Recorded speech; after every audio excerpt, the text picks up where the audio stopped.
In a world that never stops screaming for attention, in a society where everyone is desperately trying to look strong, sound important, and appear unshakable, there exists a paradox. The most powerful man in the room is rarely the loudest. He is rarely the one flexing his muscles, forcing smiles, or crushing hands in bone-breaking greetings. The most powerful man is the one who doesn't need to prove a thing. He sits still, he speaks little, he lets others exhaust themselves trying to decode him. This, my friend, is nonchalance. And Machiavelli understood it better than anyone. Let me tell you this clearly. Confidence is not volume. It is not aggression. It is not frantic activity. Real confidence is stillness. It is the ability to walk into a room and not adjust a single thing about yourself. Not your voice, not your posture, not even your breathing. It is the power to stay completely centered when the world expects you to react. That moment of calm is what separates the truly powerful from the desperate pretenders. Think about it. Every reaction you give away, every flash of anger, every forced smile, every defensive explanation, it is a withdrawal from your account of power. Attention is currency, and the weak spend it recklessly. The powerful man guards it like gold. Nonchalance is not laziness. It is not apathy. It is a calculated strategy. It is the quiet language of power that tells the world, I am untouchable. You cannot sway me. You cannot shake me. This frustrates enemies. It seduces allies. And it leaves everyone else spinning in uncertainty while you sit calm, composed, and in total control. Machiavelli would call this the quiet mask of dominance. Power so controlled, so refined, that it doesn't even need to roar. History proves it. The rulers, generals, and leaders who survived chaos were not the ones who panicked, nor the ones who shouted. They were the ones who maintained the appearance of stability, even when everything behind the curtain was collapsing. Because perception shapes reality. If people believe you are unshaken, they will act as if you are invincible. And when they act as if you are invincible, your very presence becomes a weapon. You don't even need to strike. Your silence is the strike. Your calmness is the battlefield advantage. Let me tell you why nonchalance terrifies people. The human brain hates the unknown. It craves patterns, predictability, and clear signals. When someone is loud, expressive, and reactive, they are easy to read.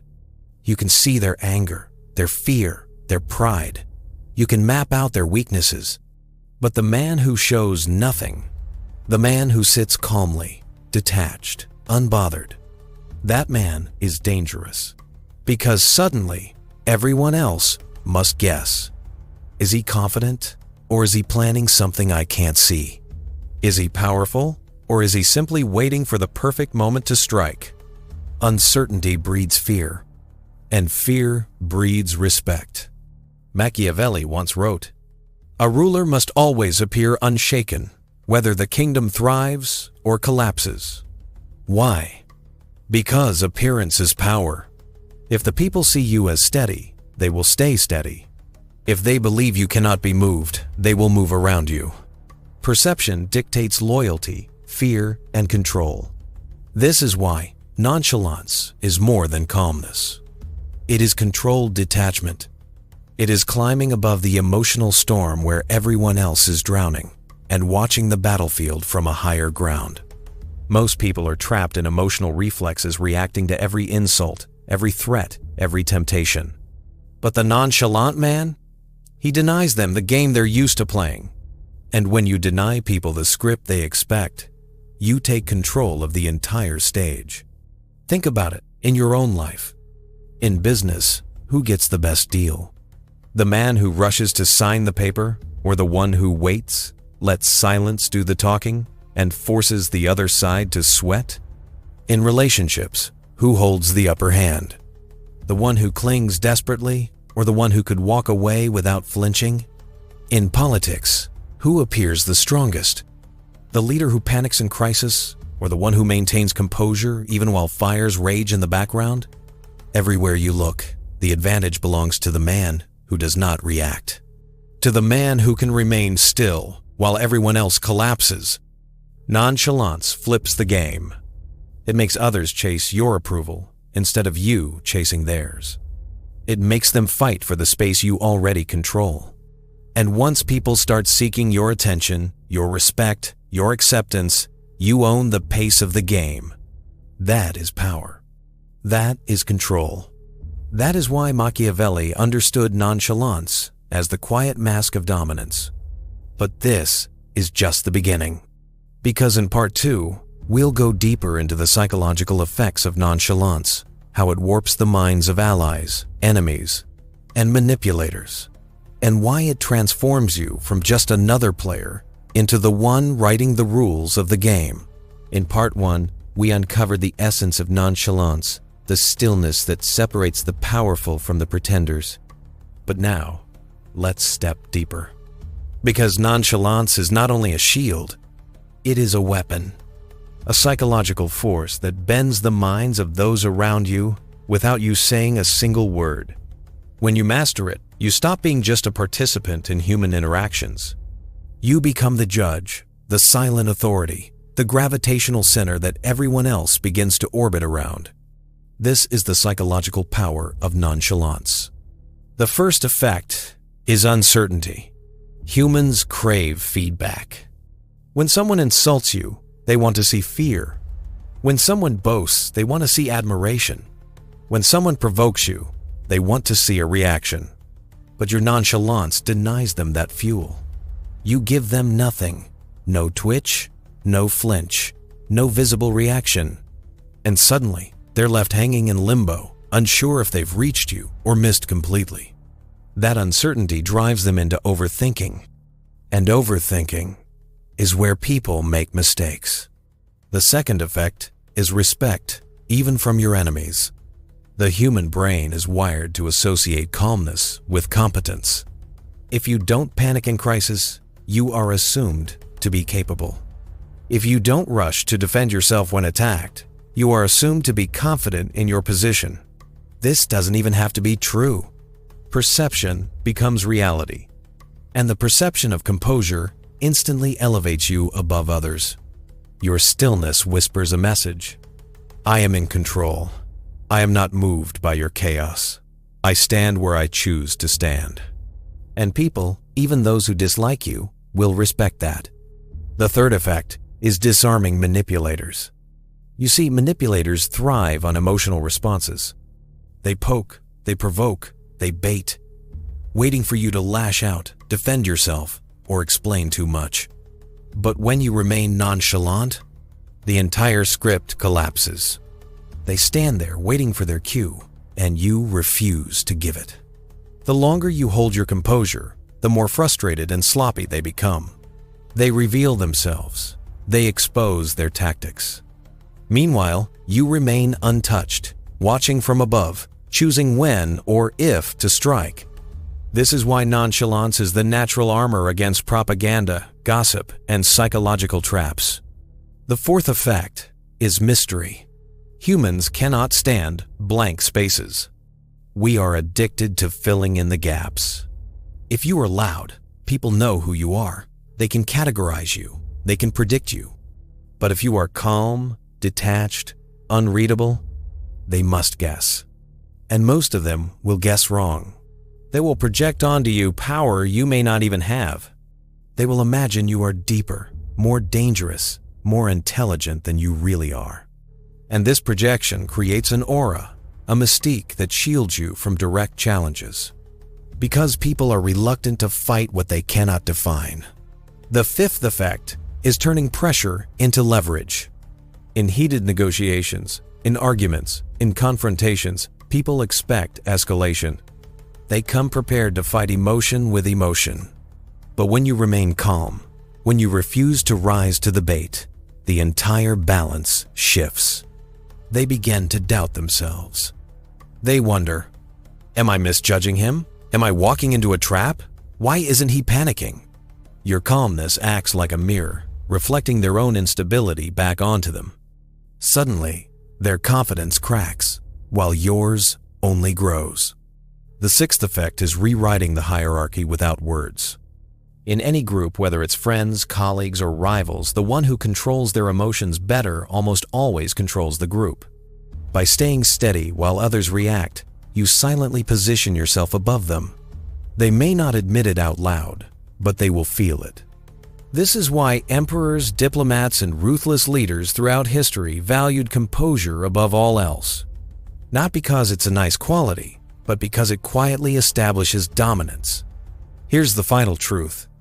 These effects compound over time. Each calm reaction builds your reputation. Each denial of provocation strengthens the myth around you. Each moment of nonchalance convinces people more and more that you cannot be rattled, persuaded, or broken. Eventually, they stop testing you. They challenge you less. They seek your approval more, because they sense something they can't quite explain. That you are playing a colder, longer game than they are. That you are writing the script while they're still fumbling with their lines. But here lies the secret twist. The true power of nonchalance is not only how others see you, it is how you begin to see yourself. Because when you learn to remain calm under fire, when you no longer react to every storm, you begin to realize something terrifying. You have stopped living in reaction to the world. You have taken control of your own rhythm. And in a society addicted to noise, nothing is more dangerous than a mind that cannot be provoked. In part 3, we'll explore exactly that. How to train nonchalance. The practical steps to forge this composure, polish it under pressure, and make it your second nature until silence itself becomes your loudest weapon. So far, we've uncovered the essence of nonchalance and its psychological power. But here's the truth. Nonchalance is not something you are born with. It is not a natural gift handed to a chosen few. It is a skill, a discipline, a form of emotional armor that must be forged, tested, and polished until it becomes second nature. The difference between those who pretend to be calm and those who are calm is training. And in this part, we're going to break down exactly how you can train nonchalance into your very bones. The first battlefield is urgency. Most people live like slaves to the clock. Every ping, every message, every demand sends them rushing. They jerk forward like puppets pulled by invisible strings. But the nonchalant man does not dance to the world's tempo. He sets his own. Here's how you train this. Delay your responses. Pause before you react. Slow down every movement, every reply, every decision. At first, it will feel unnatural. The world will pressure you to speed up. But when you resist, something happens. People begin to adjust their pace to yours. Without realizing it, they fall under your rhythm. This is the first step. Control the tempo. The second battlefield is your expression. Most people leak their emotions without knowing it. A twitch of the lip, a raised brow, eyes widening, breath quickening. Every micro-reaction reveals weakness to the world. Your training begins by mastering the unmoved face. Imagine sitting across from someone who insults you directly. Your heart races, your blood heats, but your face remains still. No shift, no flinch, no tell. This is not easy, but with practice, you will learn to control the leaks of your own body. You will become emotionally opaque. And when the world can no longer read you, it will begin to fear you. But let's be clear. Nonchalance does not mean becoming a statue. It is not lifelessness. The truly confident are not frozen. They move, but with controlled energy. They walk as if they have more time than anyone else. They speak slowly, letting silence stretch into the air until others squirm to fill it. They act deliberately, never rushing, never scrambling. This rhythm sends a message.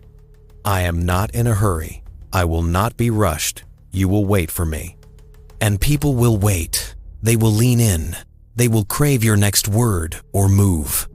The fourth training ground is scarcity. The greatest enemy of nonchalance is overexposure. If you are always present, always available, always explaining yourself, your aura collapses. You become common, predictable, easy.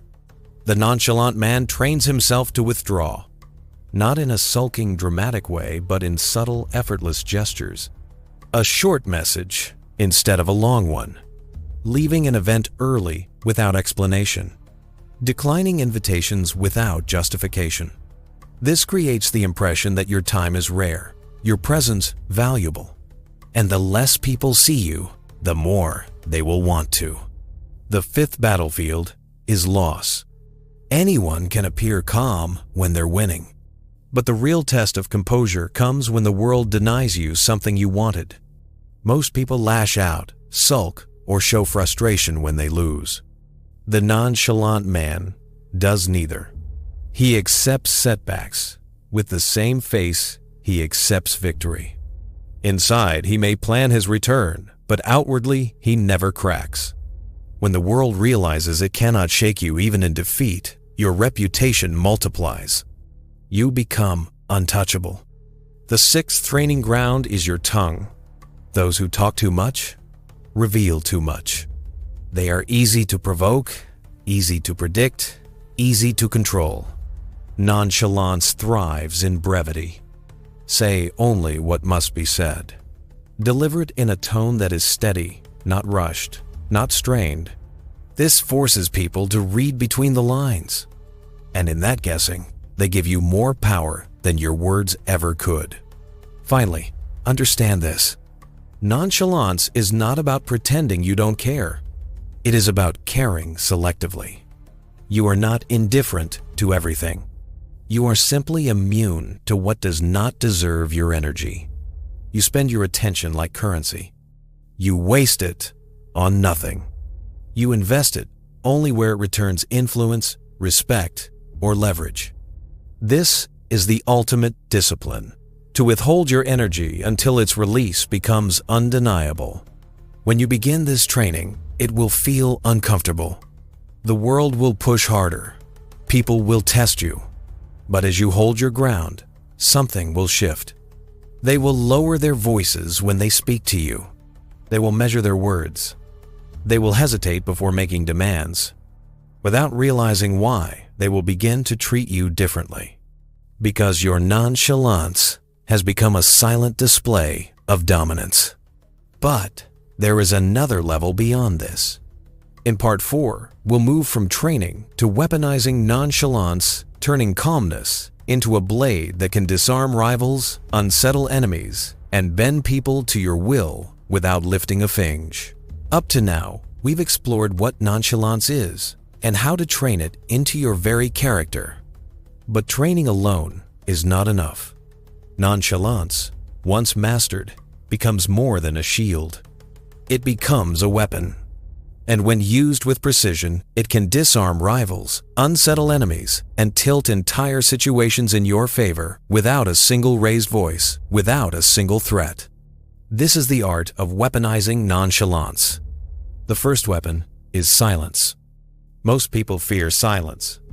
They rush to fill every gap with words, jokes, explanations, excuses. But silence, when wielded with composure, becomes a blade. In an argument, you pause, you hold back, you let the other person drown in their own words. In negotiations, you simply stay quiet after their offer, forcing them to speak again, to sweeten the deal, to doubt their position. Silence makes the other side squirm. And in their squirming, they hand you control. The second weapon is calmness under fire. Imagine a rival shouting at you, slamming the table, trying to dominate through noise. Most would respond in kind, raising their voice, meeting aggression with aggression. But not you. You stay seated. You keep your tone low. You look them directly in the eye without flinching. This calmness unsettles them more than shouting ever could, because suddenly they realize their fire does not even warm you. And that realization plants a seed of doubt. If he is this calm, what does he know that I don't? What strength is he hiding? The third weapon is delay. In a world addicted to instant reactions, delay is power. You take longer to reply to messages. You make people wait for your answer. You do not leap when summoned, you arrive on your own time. This is not laziness. This is strategy. Because each delay forces others to wonder, is he ignoring me? Does he have better things to do? Am I less important to him? Their uncertainty becomes your leverage.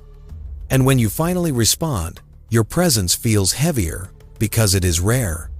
The fourth weapon is withholding approval.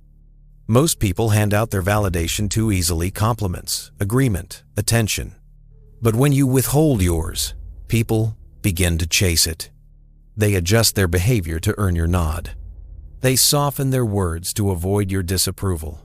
They lean forward, hoping to hear something from you. By simply controlling what you acknowledge and what you ignore, you gain silent influence. You don't need to demand respect, people give it to you, hoping for the smallest sign of your approval. The fifth weapon is emotional reversal. When someone expects a reaction, anger, jealousy, outrage, you respond with the opposite. They insult you, you smile calmly. They brag, you show indifference. They expect you to chase, you step back. This reversal short-circuits their expectations. It leaves them scrambling, off balance, wondering how to reach you. And when people can't predict you, they cannot control you. The sixth weapon is absence. Sometimes, the most powerful move is to disappear, to leave conversations unanswered, to skip events where your presence is expected, to vanish at the very moment your rivals hope to engage you. Absence forces people to talk about you in your silence. It magnifies your presence by removing it. And when you return, the room pays attention because your appearance is no longer common but rare. All of these weapons converge into one truth. Nonchalance is dominance disguised as indifference. You are not begging, chasing, or fighting for recognition. Instead, you force the world to lean toward you. Your silence makes others speak more. Your calmness makes their aggression look childish. Your absence makes your presence heavier. Your indifference makes your approval priceless. You tilt the power dynamic without raising a finger. But here lies the hidden danger. Nonchalance is not just a weapon against others. It is also a test against yourself. Because while the world will bend to your calmness, your inner world, your thoughts, your emotions, your storms must also be mastered. In Part 5, we will step inside that private battlefield. We will explore the inner game of nonchalance, how to silence your own doubts, control your inner storms, and remain unshakable, not just in appearance, but in truth. We've seen how nonchalance can shield you. We've seen how it can become a weapon against others. But here's the truth most people overlook. The real battlefield of nonchalance is not outside, it's inside. Because if your calmness is only an act, sooner or later, the mask will slip. The world will sense the storm beneath your skin, and your aura will collapse. To wield true nonchalance, you must master not only what others see, but what you feel. This is the inner game of nonchalance. The first challenge is your own storm. Every human mind is noisy. You replay old insults. You imagine future failures. You get caught in spirals of overthinking. And when your mind is in chaos, your body leaks it. Your tone betrays it. Your face reveals it. Nonchalance begins with silencing this storm, not by killing your emotions, but by training yourself to remain larger than them. The foundation of inner calm is detachment from outcome. Most anxiety comes from wanting too much. You want to win every argument. You want every person to like you. You want every plan to unfold perfectly. But the more tightly you grip the outcome, the more fragile you become. Because any threat to it rattles you. Nonchalance demands a shift. You stop clinging. You stop begging. You stop needing. You remind yourself, I can lose this deal, this friend, this opportunity, and I will remain whole. The man who is not owned by outcomes cannot be broken by them. The second discipline is indifference to noise. Every day, you are bombarded with opinions, comments, criticism, praise. If you let all of it inside, your peace is gone. The nonchalant man filters ruthlessly. He learns to recognize noise for what it is, random vibrations from restless mouths. You train this by refusing to react instantly. When you hear criticism, pause. When you hear praise, pause. When you hear gossip, pause. In that pause, you decide, does this deserve entry into my mind? Most of the time, the answer is no. The third inner training is stillness. Not just stillness of the body, but stillness of the mind. Every day, carve out a small window where you do nothing. No phone, no screen, no chatter. Just sit, breathe, watch. At first, your mind will fight back. It will throw thoughts at you like daggers, trying to drag you back into chaos. But if you remain still, those thoughts lose their sharpness. This practice builds a mental fortress. It teaches you that you can exist without constant stimulation, and that silence is not empty, it is strength.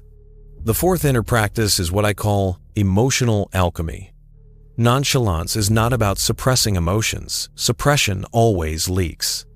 It's about transforming emotions. When anger rises, don't explode, slow it down into a cold stare. When jealousy whispers, don't lash out, turn it into ambition. When fear trembles, don't run, sharpen it into focus. Every strong emotion can be redirected into composure, strategy, or action. This is the alchemy of power. To feel deeply, but express selectively. The fifth discipline is sovereignty ruling over yourself. Ask yourself this: who controls your mood right now? Is it your boss, your partner, a stranger online? If they can disturb your peace with a word, then you are not sovereign. You are enslaved to their approval. Nonchalance means reclaiming your throne. You remind yourself daily, my mind is mine, my peace is mine, my emotions are mine. This is not arrogance. This is ownership of the only kingdom that truly matters, yourself. Finally, you must test your inner calm under fire. It's easy to be composed when nothing is at stake. The real test comes when your pride, your money, your love, or your safety feels threatened. This is where practice becomes reality. So deliberately place yourself in challenges.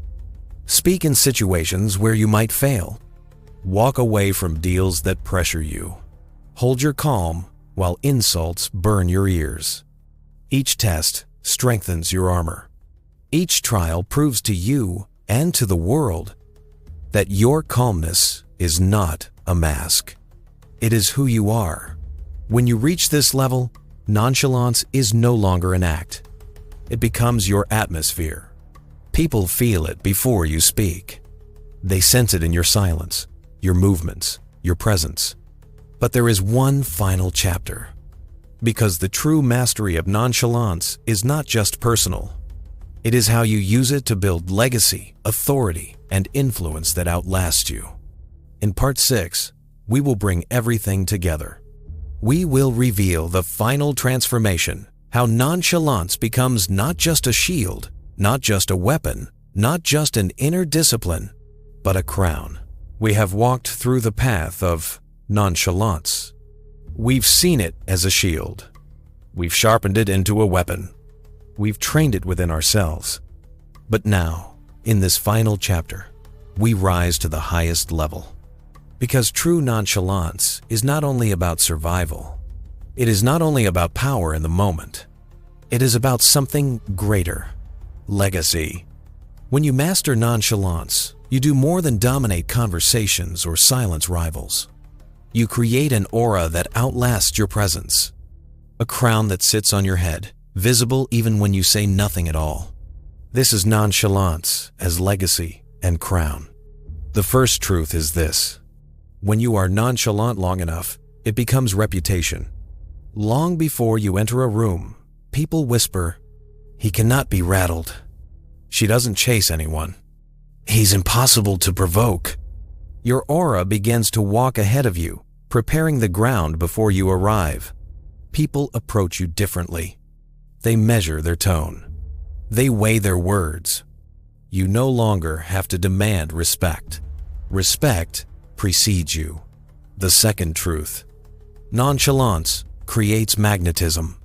In a world where everyone is loud, reactive, desperate for attention, the one who is calm, scarce, and unreadable becomes irresistible. This magnetism is not charm in the traditional sense. It's not about trying to be liked. It's about making people crave what they cannot easily grasp. Your mystery makes them lean closer. Your silence makes them listen harder. Your rare approval becomes priceless. And soon, people begin to orbit you not because you pulled them, but because they cannot escape the gravity of your composure. The third truth: nonchalance establishes authority without commands. A king does not need to shout to prove he is king. His crown does the talking. His stillness does the proving.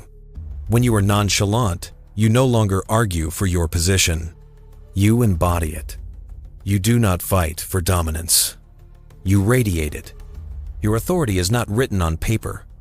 It is etched into perception. And perception rules reality. The fourth truth is about economy of attention. Attention is the new currency. Everyone spends it recklessly, giving it to strangers online, wasting it on gossip, bleeding it into meaningless distractions. But you, the nonchalant man, spend it with precision. You do not invest in what is cheap. You do not chase what is common. Your very attention becomes gold. And because you give so little of it, people begin to fight for it. Your focus becomes more valuable than money. Your presence becomes more influential than commands. This is how nonchalance turns into leadership. The fifth truth is timelessness. The desperate, the reactive, the attention-hungry, they rise and fall quickly. They burn bright, then vanish. But the nonchalant? He outlasts them all. Because his power is not based on noise, but silence. Not on spectacle, but steadiness. Not on chasing, but waiting. And the man who waits outlives the man who runs. This is why the greatest figures of history, emperors, philosophers, generals, all valued composure above brilliance, patience above rage. Because they knew empires are not built on noise. They are built on stillness. And this is where it all leads. Nonchalance, when fully mastered, becomes a crown. It crowns you with dignity that no one can strip away. It crowns you with respect that cannot be faked. It crowns you with authority that does not need to shout. And most of all, it crowns you with freedom. Because the truly nonchalant are free. Free from the chains of other people's opinions. Free from the hunger of constant validation. Free from the storms that toss ordinary men from one emotion to the next. When you wear this crown, you do not simply live in the world. You reign in it. So, we return to where we began. Nonchalance is not laziness. It is not apathy. It is not weakness. It is power disguised as calm. It is strength hidden in stillness. It is dominance wrapped in silence.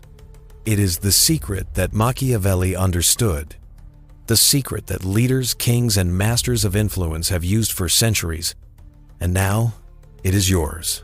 Wear it. Train it. Wield it. Crown yourself with it.